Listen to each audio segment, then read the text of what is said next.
So I know that you had an argument, but I can't remember with whom at the moment, about the distinction between freedom of speech and freedom of inquiry. And you just, and you just mentioned Mill's capacity to argue. And one of the things I wanted to just talk about that with you a bit, because see, I don't really think there is any difference between freedom of speech and freedom of inquiry, partly because what we're doing right now is inquiry. And I worked as a scientist for decades, and 90% of the creative work that I did, apart from my reading, was dialogue with students. That's where the ideas flew and were generated, many of the ideas that we tested experimentally. There isn't any, you can't distinguish freedom of inquiry from freedom of speech as far as I'm concerned. In fact, I think the freedom of speech is actually a precondition, like it is for most things. It's a precondition. Yeah, you think that. Okay, so I don't think there's any real difference between speech and explicit thought either, because it looks to me like thought is the internal, I mean, this isn't exactly a brilliant realization, but it's worth thinking about, is that we think with the words that we use to communicate to others. We don't have our own private language, we use the public language. We're speaking to ourselves when we speak. Freedom of speech and freedom of conscience are the same thing as far as I can tell. Yep. And so, yeah, you think that as well. So why did this argument, who was it with, first of all? Why did this argue, what were the grounds for the distinction between freedom of inquiry and speech? The argument, and we talk about this in the book, is the attempt to distinguish academic freedom from freedom of speech. The inquiry argument was a little bit more Amna Khalid, and she has a good point, but she doesn't actually think they're all that different. The bigger, more pernicious development that your listeners need to understand is that there's been an attempt among academics to distinguish academic freedom as having nothing to do with freedom of speech. They are completely distinct ideas. Stanley Fish wrote that they're not even vaguely related. And Fish is comparatively good on this stuff compared to Michael Barabay and Jennifer Ruth, who wrote a book called It's Not About Free Speech, who really took this argument that Robert Post and Fish They wrote a book about that. That makes a lot of sense, doesn't it? Yeah. Since they're using speech to make the argument. So, yes. You know, basically because this, and it comes from, in my opinion, a very simple dilemma. A lot of the academics on the left who are anti-free speech, part of the anti-free speech movement, have a dilemma that academic freedom is, here's the big Boolean circle of freedom of speech, and here's academic freedom, and that your academic freedom protections are part of freedom of speech by any basic understanding of it. It's basically, it's freedom of speech with rules relating to discovery of truth, but it also, in America, it's the First Amendment. Academic freedom is protected as part of the free speech clause of the First Amendment. But they don't like that because they want to argue for speech codes and they want to argue for speech restrictions, but still hold on to their academic freedom and have their cake and eat it too. So they have to make these ridiculously strained arguments that these are entirely distinct ideas. And meanwhile, the reason why I keep on bringing up the Barabay and Ruth book is because these are members of the American Association of University Professors. They have fancy positions there. And what they argue in that book, at the time of some of the greatest calamities of academic freedom that we've seen in the modern era, more professors getting fired than any time since the law was established in 1957, that they're actually arguing for, what we need right now? We need less academic freedom, and we need to restrict it. We need to make a carve out. No academic freedom for quote unquote white supremacy. And meanwhile, they might want to try to argue that we don't need the CRT white supremacy, which is basically anything you want. They could try to make the argument that maybe we mean just saying that races are superior or inferior to each other. Now, of course, you have the academic freedom to argue that too, but then they have a whole chapter on CRT being great in the book. Like that's the book where they, Nicholas Christakis and Erica Christakis at Yale, they basically say they had it coming because they were provocateurs because they defended free speech of a student back at Harvard. That's their entire argument. When my friend Mike Adams, a conservative who killed himself in 2020 after being canceled, they actually refused to mention that fact that he actually killed himself after being canceled until a footnote. You have to read the back of it.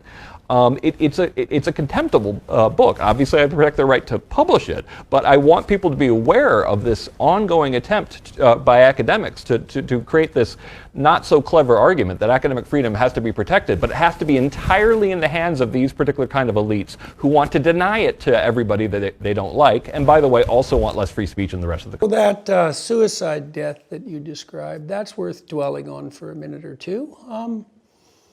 I know probably 200 people who've been canceled now, which is a fair number, and I would say almost everyone I've met, virtually everyone I've met will just shut the hell up, and if they do talk, they'll apologize, and that's like 99% of the population.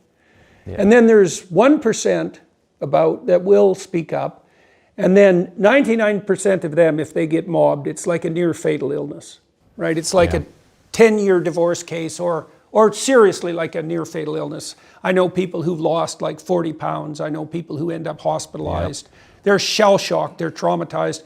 No one likes having the mob show up at their door. Now, that's not exactly true because there's the odd person. Douglas Murray's a good example of this. They're very rare. It's like for Douglas, it's bring it on. And he's more like 1 in 10,000 because most people, even if they will speak, if they're pilloried for it, they pay a massive psychological price. And it literally is the case that this bloody cancel culture is murderous. And to put that in a footnote doesn't surprise me in the least because it's the filthy little secret that's swept under the carpet. This is really hard on people. And it's also interesting, that I've really, we talked on the YouTube side about the fact that you as a young man, if you heard that a writer was conservative, you were going to approach them with a certain degree of skepticism. Yeah. And I've noticed too. And I'm embarrassed by that. Well, I understand, as am I. And I actually can't shake this. I've had lots of reprehensible types of people on my podcast. And they're often people who've been canceled. And I tell you, man, every time I reach out to someone like that, a canceled professor or someone who's run afoul of the mob, there's a part of me that thinks, well, where there's smoke, there's fire, and they probably deserved it in some way. Like it's this horrible little voice in the back of my head that's an indication of just how effective savaging someone's reputation is, right? Yeah. You don't have to throw much mud at someone before they're permanently filthy. And so, and I don't know what we can do about that. This goes back to our YouTube discussion too, because it is now so easy to do that on social media, and you can do that without suffering any consequences whatsoever. All the bloody weight is on the side of the accuser and the adversary, and none of the weight is given to the defender. In fact, now we're at the situation, I've seen this over and over, where you are accused of being a perpetrator if you defend yourself. Yeah, and I mean, and I'm sensitive to this partially because I had my suicidal depression back in 2007, and it was overwhelmingly culture war issues that led me to it. I was hospitalized in 2007 as a danger to myself because I went to the hardware store to get the stuff to kill myself, and then had the good sense to call 911 and can I ask you how that happened? If I don't want to get more personal than you're comfortable with, but I have heard these sorts of stories from many people, including people, as you well know. You would never think these people would have the kind of constitutions that would set them up for that kind of cataclysmic collapse. And the reason I'm saying that is because everyone who's watching and listening, you bloody well better listen to this. When the mob shows up at your door, it is not going to be a good day for you. And you think, well, I don't care what other people think. It's like, only psychopaths don't care what other people think. That's exactly my response to that, yeah. Oh, it's definitely true. It's virtually by definition, And so, like, why did it take you out? You're obviously a free speech advocate. What do you think it was that knocked you so flat? Well, there's a big difference between defending free speech in theory and then doing it in practice. Because that's true.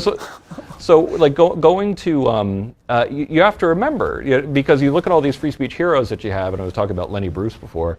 you have to remember that people hated them at the time, and that people are going to hate your guts for defending people for saying, in some cases, genuinely offensive things. Oftentimes on campus, honestly, not particularly offensive things. And so I'd already been defending it for a long time, and as legal director, basically my job was to fight, fight all the time, and that's admittedly exhausting. But then I became president of FIRE in 2005, and then I had the additional pressure of moving to Philadelphia, where I'm always very lonely. That's one of the reasons why the headquarters of FIRE is in Philly, and I live in DC. And it's hard to start up a new to be the head of a new organization, to take over the reins of an organization. And then so I was fighting culture war battles from 6 o'clock in the morning until when I went to bed at midnight every night, right after I checked the stats for the website. I was getting really exhausted, and since I live in a liberal bubble, I remember there was a girl, I was terribly lonely there, and I remember dating a girl who actually literally said, when she was critical of my work, I said, listen, I'm a true believer in this stuff. I'm willing to defend Nazis. I'm certainly going to defend Republicans. And she actually said, I think Republicans might be worse. And we broke up not too long after that. That wasn't why, but and so absolutely horrible year, absolutely ground down, absolutely depressing. Because being in the culture war all the time on this stuff, and particularly back then when I was kind of alone in the respect of just having it be my 24/7 day job, is that the left will love you if you defend someone on the left, and if the principles are exactly the same thing when it's someone on the right, they will think you're a bad person who you should not come within 3 feet of for defending that person. And I actually ran into some of the stuff on the right. I remember actually, there were a couple times because I defended people who'd made inappropriate jokes about 9/11. I remember nearly getting into fights a couple times, literally a couple times when I was living in Philly, and it really ground me down, and the loneliness and the difficulty. So I reached a point where I could not stop thinking about killing myself. I went to the hardware store to get the stuff, and I had the good sense to call 911. I went to the Belmont psychiatric facility in Philadelphia, which was a pretty rough place. You might say so. But at the time, if you told me that this was eventually going to lead to a positive direction in my life, I would have laughed if I could have laughed back then. Because I'm a pretty jokey person, and when I stop telling jokes, something's really wrong. And that's when I started learning about CBT. That's how I really got into psychology, and that's when I started saying. So that's why I see. Okay, so there's the other shoe that dropped. I see. Yeah. And that's when I started thinking about how we're modeling cognitive distortions to young people, and how campuses were already doing this, but students weren't